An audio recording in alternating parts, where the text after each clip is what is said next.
नमस्कार, देशोन्नतीमध्ये मी ऐश्वर्या शिंदे आपलं स्वागत करते। बघूया आजच्या टॉप 10 बातम्या।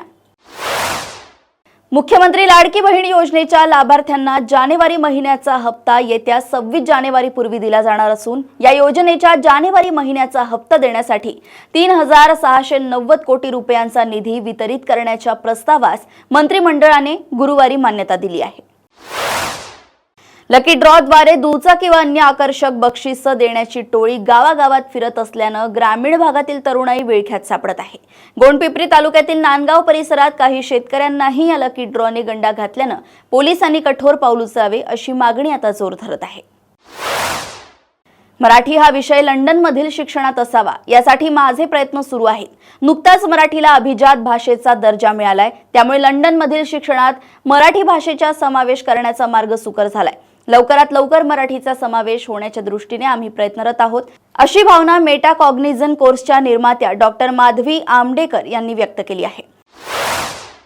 आम आदमी पक्षाचे राष्ट्रीय संयोजक अरविंद केजरीवाल यांनी दिल्ली विधानसभा निवडणुकीपूर्वी आणखी एक मोठी घोषणा करून पुन्हा एकदा सर्वांना आश्चर्यचकित केले।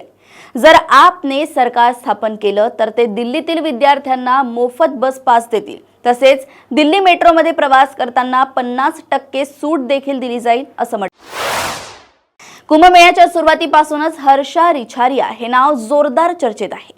हर्षा रिछारियाला सोशल मीडियावर सर्वात सुंदर साध्वीचा टॅगही देण्यात आलाय।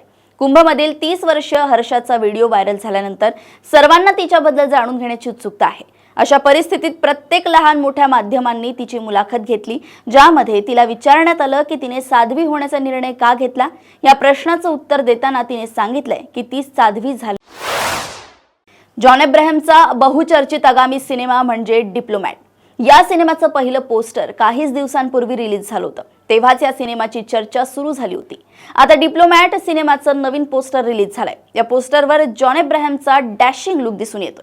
या सिनेमाच्या रिलीजला मुहूर्त मिळाला असून रिलीज डेट जाहीर करण्यात आली आहे। हा सिनेमा एका सत्य घटनेवर आधारित आहे। कंगना रनौतचा इमर्जन्सी सिनेमा आजपासून सगळीकडे रिलीज झालाय। भारताच्या माजी पंतप्रधान इंदिरा गांधीच्या राजकीय कारकिर्दीवर आधारित हा सिनेमा आहे। इमर्जन्सी सिनेमाची गेल्या वर्षभरापासून चर्चा आहे। अशातच इमर्जन्सी सिनेमा रिलीज झाल्यावरच पंजाब राज्यातून सिनेमावर बंदीची मागणी करण्यात आली आहे। संजय दत्त आणि Juhi Chawla starrer son of सरदार हा सिनेमा 2012 मध्ये प्रदर्शित करण्यात आला। ॲक्शन आणि कॉमेडीने परिपूर्ण असलेला हा सिनेमाने प्रेक्षकांना खळखळून हसवलं।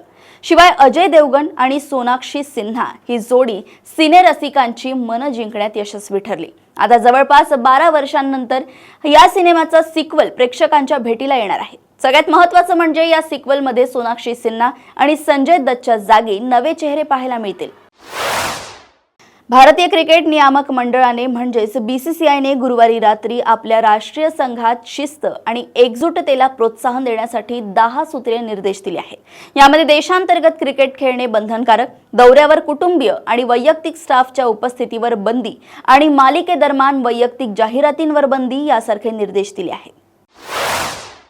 अशाच बातम्या जाणून घेण्यासाठी बघत रहा देशोन्नती। नमस्कार। ठळक घडामोडींसाठी देशोन्नती न्यूज चॅनलला सबस्क्राइब करा आणि बेल आयकॉन प्रेस करा। मुंबई, पुणे, नागपूर, मराठवाडा असो का विदर्भ, राजकीय, सामाजिक, शैक्षणिक क्षेत्र असो का क्रीडा, सर्वच घडामोडीचे विश्लेषण पाहायला विसरू नका। फक्त देशोन्नती न्यूजवर।